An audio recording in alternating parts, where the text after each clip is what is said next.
నాలెడ్జ్తో మాట్లాడుతూ మేము సైన్స్ మాట్లాడతాము, దేవుడు లేదు ఏమి లేవు, ఇదంతా పరిణామ క్రమంలో అలా జరిగిపోయింది అక్కడ. అలాగే ఎందుకు జరగాలి?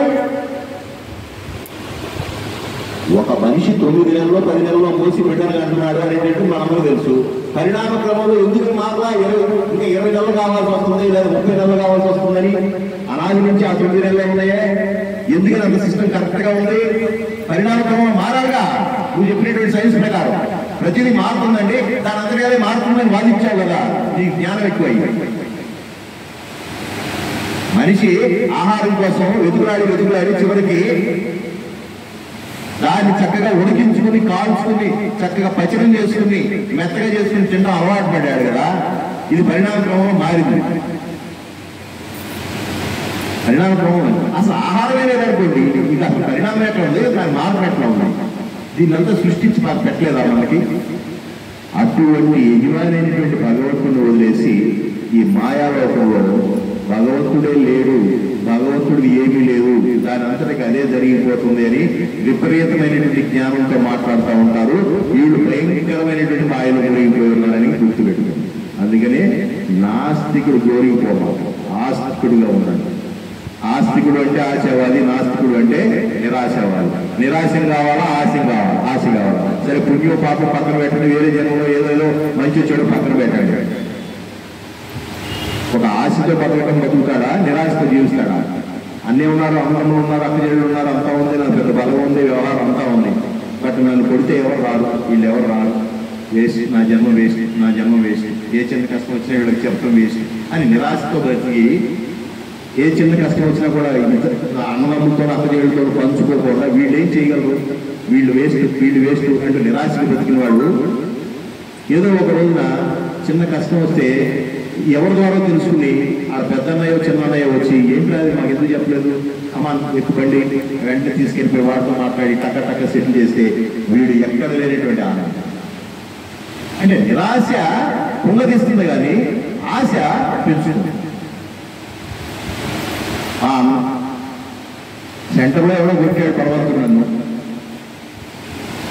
ఉండు, నువ్వు ఇక్కడే ఉండు, నీ అంతు చూస్తా అంటే నేను గవ్వలో సైకిల్ వేసుకుని ఇంటికి వచ్చా. నా అన్నయ్య ఉన్నాడు, నా అన్నయ్యకి చెప్పా, అన్నయ్యని తీసుకెళ్ళా. ఆశ అన్నయ్య వచ్చి చేస్తాడు, అన్నయ్య వచ్చాడు, అన్నయ్యని కూడా డామినేట్ చేశాడు. వాడు పెద్ద రౌడీ ఏదో పెద్ద అన్నయ్యని తీసుకొచ్చాడు, ఆయన కూడా చేస్తాడు. ఈ తండ్రి వచ్చాడు సీన్లో, నా తండ్రి ఉన్నాడు, వచ్చి చక్కగా రెండు మాటలు మాట్లాడాడు. వాడు గుర్చుకునేటాడు, అంతే. నమస్కారం అండి, నాది తప్పే, మీ వాడిది తప్పే, వదిలేదని చెప్పాడు. అదే సెంటర్లో వాడితో దెబ్బతిన్నాక ఇంకా నేను వాళ్ళందరూ చెప్పి ఏం చేయను, వాళ్ళందరూ వచ్చి ఏం చేస్తారు, వాళ్ళేమి నప్పు చేయలేరు అని కనుక వీడు నిరాశగా ఉంటే వాడికి అయిపోయింది. ఆశతో నా తండ్రి ఉన్నాడు అనేటటువంటి ఆశతో ఉంటే వాడికి ఎంత ఉత్సాహం వచ్చినట్టు. అట్లాగే భగవంతుడు ఉన్నాడు అని అనుకుంటూ తప్పే ఉంది.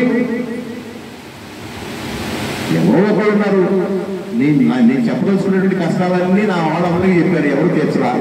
ఆ కనపడినటువంటి భగవంతుడు ఉన్నాడు, ఆయనే చూసుకుంటాడు అని అనుకుంటూ ఒక రకమైనటువంటి బలం వస్తుంది. కానీ ఆయన కూడా లేదు, ఇంకా నాకు దిక్కెవరు అనుకున్నప్పుడు ఏమవుతుంది?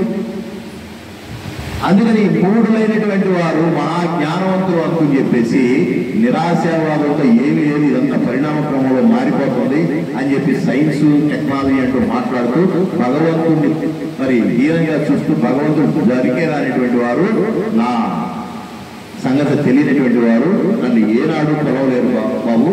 కాబట్టి అట్లాగా మాయల చుట్టుపట్టు వల్ల విపరీత జ్ఞానంలోకి లోనైపోయి వాళ్ళందరికీ వాళ్ళే జ్ఞానవంతులు అనుకుని ఆ మాయలో చేసేటటువంటి దానిలో తప్పు ఉప్పు తెలియకుండా ప్రవర్తిస్తూ మళ్ళీ మాయా ప్రపంచంలో మళ్ళీ పుట్టుక గిట్టులని చట్టంలో ఇరుక్కుపోతున్నారు. నెంబర్ 1 వాళ్ళు కేటగిరీ.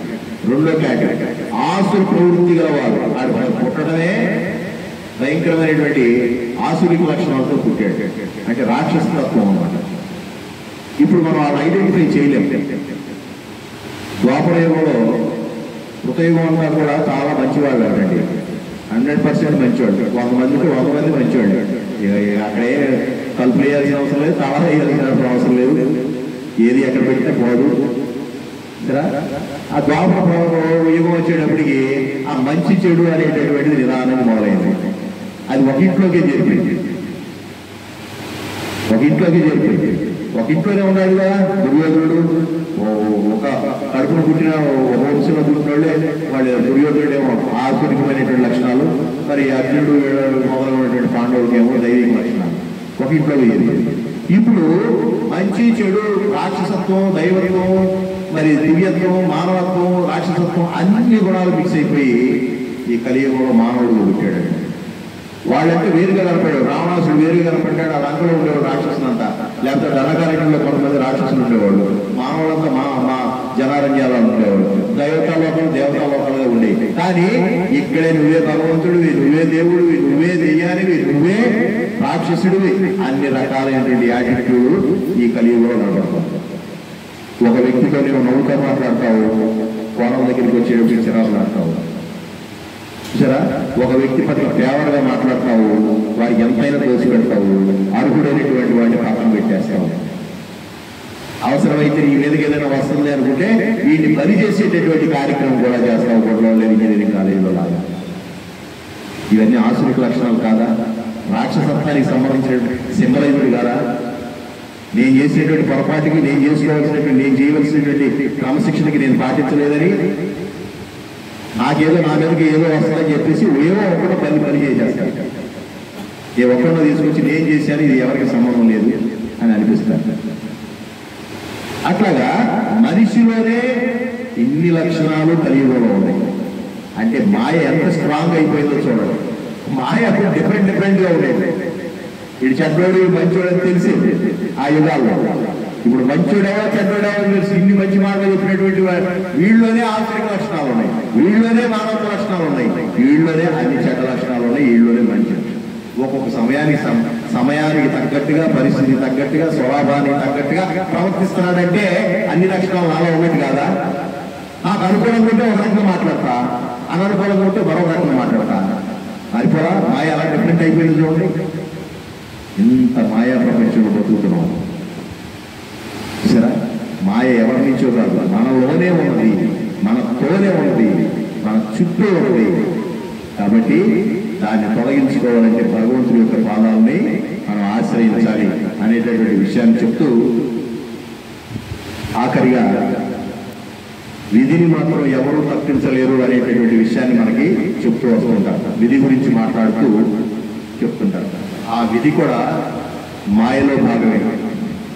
ఈ విధి అనేటటువంటిది మన యొక్క జన్మల పరంపర నుంచి వస్తూ ఆ జన్మల యొక్క ఫలితాన్ని మోసుకొచ్చి ఆ ఫలితాన్ని అనుభవించడానికి ఇక్కడికి వచ్చాం. కాబట్టి అది ఫిక్స్డ్ ప్రోగ్రామ్. ఆ విధిని తప్పించుకోలేనటువంటి పరిస్థితులు వస్తూ ఉంటాయి. అవి కూడా మనం చేసుకున్నటువంటి కర్మల యొక్క ఫలితంగానే భావిస్తుంటాం. కాబట్టి వీటి నుంచి కూడా మనం విడిపడిపోవాలి అనేటటువంటి ప్రయత్నంలో భాగంగా భగవంతుడి యొక్క జ్ఞానాన్ని ఆకలింపు చేసుకుంటే వాటి యొక్క ఇంటెన్సిటీ, అంటే అనుభవించవలసినటువంటి ఫలితం యొక్క తీవ్రత తగ్గించేస్తాడు. అంతవరకు మాత్రం చేయగలరు. అంతవరకు మాత్రం హామీ ఇచ్చాడు. 18 అధ్యాయాలు తిరగేస్తే ఎక్కడైనా మనకు హామీ ఇస్తూనే వచ్చాడు. పూర్తిగా తీసేసేసేటటువంటి కర్మలు, కూడనటువంటి కర్మలు, వాటి అనుభవించడానికి వచ్చావు కాబట్టి అవి అనుభవించవలసిందే. కానీ అనుభవిస్తూ నొప్పి లేకుండా చేస్తారు. ఒక ఆపరేషన్ చేయాలి, ఆపరేషన్ ఇప్పుడు బతకడం. ఆపరేషన్ చేయాలంటే కొయ్యాలి పైనుంచి కిందకి. ఆ లోపల ఉన్న బాధ కంటే కోవిడ్ అనేటువంటి భయంకరమైనటువంటి బాధ. చూసారా? అప్పుడు చిన్న మత్తు ఇంజక్షన్ లాంటివి చేసి నీకు తెలియకోకుండా ఆ బాధ, ఆ ఆపరేషన్ అనేటువంటి జరిగిపోతుందా లేదా? అట్లాగే భగవంతుని